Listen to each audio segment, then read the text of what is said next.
Hello बच्चों, आज का हमारा जो टॉपिक है वो है प्रतिशत। ठीक है, प्रतिशत क्या होता है, प्रतिशत कैसे निकालते हैं किसी का प्रतिशत। आप लोग मार्केट जाते होगे, जब मार्केट जाते हो सामान खरीदते हो, मान लो कोई चीज 120 रुपए की मिल रही है, उसमें लिखा है कि इसमें 5% की छूट है। तो आप सोचोगे पता नहीं कितने रुपए की है, तो आपको पता होना चाहिए ना। मान लो लिखा है 120 रुपए की है, ठीक, या कह दो कि 150 रुपए की है। 150 रुपए की कोई चीज है, उसमें कह रहा है इसमें आपको 5% की छूट मिलेगी, उसने यही कहा। ठीक, तो अब तुम निकालो पहले कि 5% होता कितना है, और किसका 150 का 5%, तो 5/100 निकाल लो। ठीक, किसी का परसेंट निकालने के लिए जैसे तुम्हें पता कर है 150 का 5% निकालना है, तो 150 गुणे 5/100, तो ये कट गया, ये कट गया। ठीक, 5 दूनी 10 कट, ये हो गया। 2 बचा, ऊपर बचा 15, नीचे बचा 2, मतलब कि 2 से इसमें भाग दोगे तो 2 सत्ते 14, 2 पंचे 10, 7.5 रुपए। मतलब कि जो सामान आप लोगे उसमें आपको कितने रुपए की छूट मिलेगी? 7.5 रुपए की। मतलब 150 रुपए की अगर, तो उसमें से 7.5 रुपए आपको कम देने पड़ेंगे। ठीक, ये होता है प्रतिशत। जब बाजार जाया करो तो आप जरूर ध्यान देना, अभी तक हो सकता है आपको पता नहीं था, लेकिन अब जाओगे तो आराम से निकाल लेना, जब देख लेना कि कितने रुपए की है। अगर ये 400 रुपए की है, उसमें लिखा है कि इसमें 20% की छूट है, तो पहले तुम 400 का 20% निकाल लो, तब तुमको पता चल जाएगा कि अगर हम ये चीज खरीदेंगे तो ये कितने रुपए कम की मिलेगी, हमको इसमें कितने रुपए कम देने पड़ेंगे, तो तुम आसानी से उसको निकाल लोगे। 50% है आ रहा है, कैसे 50% आ रहा है? हम डिस्काउंट आ रहा है 50% आ रहा तो आधा है, बस 50 में तो आधा। मान लो 500 रुपए की कोई चीज है, वो 250 की मिलेगी, क्यों? इससे भी निकाल सकते हो। मान लो 500 रुपए की छूट है, तुम कह रहे हो कि 500 रुपए की चीज है कोई, 50% की छूट है, तो 50/100, तो देखो ये 0 ये 0 ये 0 ये 0 कट गए, और 5 बचा 25 और 1 0 आ गया ना 250 रुपए। 50% है, मतलब आधा ही है, बस सीधा सीधा है, निकाल सकते हो। जैसे मान लो तुम्हारा रिजल्ट है, रिजल्ट में आपको मान लो उतने ही नंबर मिले हैं, कितने मिले? मान लो 1000 में आपको मिले 600। ठीक, 1000 में कितने मिले हैं? 600 नंबर। अब कह रहा है 1000 में 600 नंबर मिले हैं। अब तुमसे पूछा, हमने ही पूछा तुम्हारे रिजल्ट में 600 नंबर थे 1000 में, हमने आपसे पूछा कि आपको कितना % मिला है, तो कैसे निकालोगे?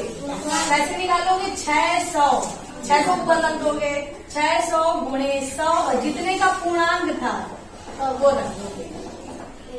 1000 का पूर्णांक है ना, तो ये कट गया, ये कट गया, ये कट गया, ये कट गया। ठीक, 1 0 ये कट गया, 1 0, क्या बचा? कितना % मिला तुम्हें नंबर?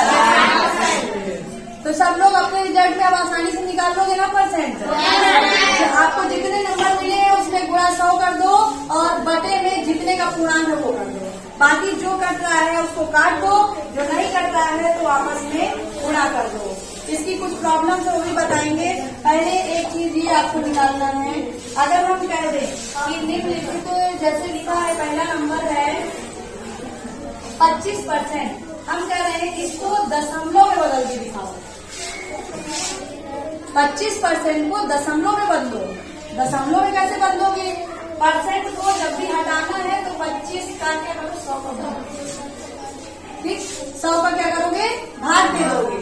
जब भी आपको परसेंट हटाना है तो 100 का भाग दे दोगे, तो आंसर क्या आएगा? 25 में 100 का जब भाग दोगे तो क्या आएगा? सीधा सीधा है, ये बता चुके हैं आपको, इसे भाग नहीं देना है। जिसमें 0 और या 100 का है, बस सबसे पहले संख्या उतार देनी है। ठीक है ना, सबसे इजी तरीका, सबसे पहले आपको वही संख्या उतार देनी है। यहाँ पर कितने 0 है? 2, तो 2 उनके बाद दशमलव लगा दो, 1 2 ये लगा दिया, और यहाँ पर 1 0 लगा दिए। 0 का कोई मतलब नहीं है, लगा दिया ताकि हमारा पॉइंट दिख गया है।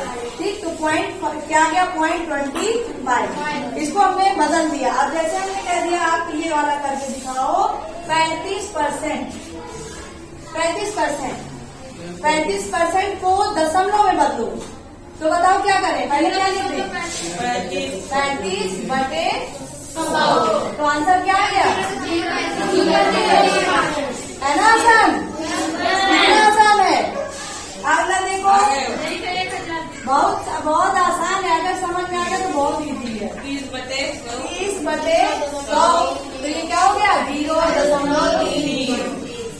इसको 0.3 बस नहीं क्या लिख सकते हैं 0.3 भी लिख सकते हैं, क्योंकि दशमलव के बाद जीरो का कोई मतलब नहीं है। दशमलव के बाद चाहे तुम 5, 6 जितने भी जीरो लगा दो कोई मतलब नहीं है उन जीरो का। तो समझ गए, प्रतिशत को दशमलव में बदलना। अगर कोई कह देगा कि प्रतिशत में लिखा है इसको दशमलव में बदल के दिखाओ तो लगा लोगे ना आसानी से। चलो, और एक चीज और है, अगर हम कहते हैं दशमलव में लिखा है, जैसे लिखा है 0.12, ठीक, दशमलव में लिखा है, हम कह रहे हैं इसको प्रतिशत में बदलो, गुणा कर देंगे 100 का, बस उल्टा कर देना, 100 का गुणा कर दोगे। अब गुणा में क्या होता है दशमलव वाले में, गुणा भी बता चुके हैं, दशमलव वाले में दशमलव भूल जाओ, भूल गए ना, तो 12 कर दिया तो क्या हो गया 1200 हो गया। और कितने अंक के बाद दशमलव है, तो यहाँ से 2 अंक के बाद दशमलव लगा दो, दशमलव का जीरो कोई मतलब नहीं, क्या बचा 12, क्या बचा 12। बहुत इजी है ना, यस मैम इजी है। अब देखो अगला नंबर है, जैसे लिखा है 0.03, इसको प्रतिशत में बदल के दिखाओ। और प्रतिशत का निशान हमेशा ऐसे होता है, 0.3 को बदलना तो क्या कर दोगे 100 का गुणा कर दोगे, ठीक। दशमलव भूल जाओ, क्या बचा 300, तो कितना हो गया 300 हुआ। यहाँ पे कितने अंक के बाद दशमलव 2 अंक के बाद लगा दो 3, कितना है आंसर है ना, कितना आसान है।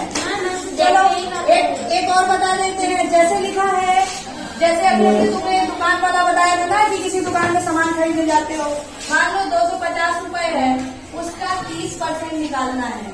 250 रुपए की कोई चीज है और वो कह रहा है उसमें 30% की छूट है, तो तुमको पता है 30% कितना होता है, यही नहीं पता तुम्हें, तुम सोचने का 250 रुपए का है, इसमें 30% की छूट है, अब अपना ले लो, उसको ले लो, ये वाला सामान खरीद ले जाओ।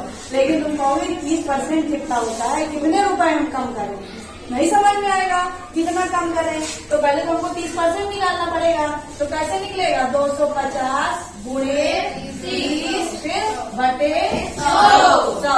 अब देखो एक जीरो कट गया, एक जीरो कट गया, एक जीरो कटा, नीचे क्या बचा 1 और इधर 25 दिया, समझ में आया 75 रुपए की छूट। और जैसे तुम्हारे प्रॉब्लम में ये भी आ सकता है, ये तुम्हारा अपने छूट के तौर पर यदि आपकी प्रॉब्लम में ये भी आ सकता है कि 300 का 4% निकालिए, जल्दी से बताओ कितना आएगा आंसर। 300 का 40%, हाँ 300 का 40%, बताओ आंसर कितना है, तुरंत आंसर दो तुरंत, बहुत स्पीड में। 300 का 40% जल्दी से बताओ, कितना आ गया, वेरी गुड, कितना आ गया 120, है ना आसान, कितनी जल्दी निकाल लोगे ना। चलो इसको आज इतना ही रखते हैं, इसके आगे की प्रॉब्लम अब कल समझाएंगे। इसकी कुछ प्रॉब्लम अभी आपको कुछ घर से वर्क करने के लिए दे रहे हैं। 7th की जो बुक है उसमें से 12F का जो चैप्टर है वो आपको करके लाना है। हाँ, जो 12F का है उसमें कितना % निकालना है, कुछ पेज नंबर है 254। इसकी प्रॉब्लम घर से करके लाना, उसके आगे की कुछ कल और बताएंगे। प्रतिशत तो समझ में आ गया ना। जो बच्चे कल नहीं आ पाए थे वो अपना अच्छे से समझ लें, और जिसको अभी कोई दिक्कत लग रही हो अभी पूछ लो, अगर इसमें कोई समस्या हो। ठीक है, सबको आ गया ना समझ में। अब मार्केट जाओगे तो अब निकाल लोगे ना प्रतिशत। अभी तक जाते थे तो कुछ सोचते थे ना कि यहाँ क्यों लिखा है 30%, आता ही नहीं था ना। कभी मॉल में जाना कभी तो देखा होगा आप लोगों ने, लिखा रहता है ना, लिखा रहता है कि 40% की छूट, वो भी दीपावली को मिलती है। दीपावली हर समय मिलती है, दीपावली में तो 80% मिल जाती है छूट। दीपावली में तो बहुत ज्यादा छूट देते हैं, 10% नहीं देते हैं। 10% का मतलब कुछ नहीं, 5-10 रुपए मिलेंगे। 50% का आधा होता है, 50% जब मिलेगी छूट तब आधा मिलता है। समझ आया। अब दीपावली आए तो जाके देखना पहले कि कितने की छूट मिल रही है, और फिर फिर उसको निकालना कि कितने रुपए की छूट है, फिर कितने रुपए हो उसमें से अपना लेस कर देना, तो आपको समझ में आ जाएगा। तो प्रतिशत निकालना अच्छे से समझ गए वो, इसलिए जब जाओगे मार्केट तो आराम से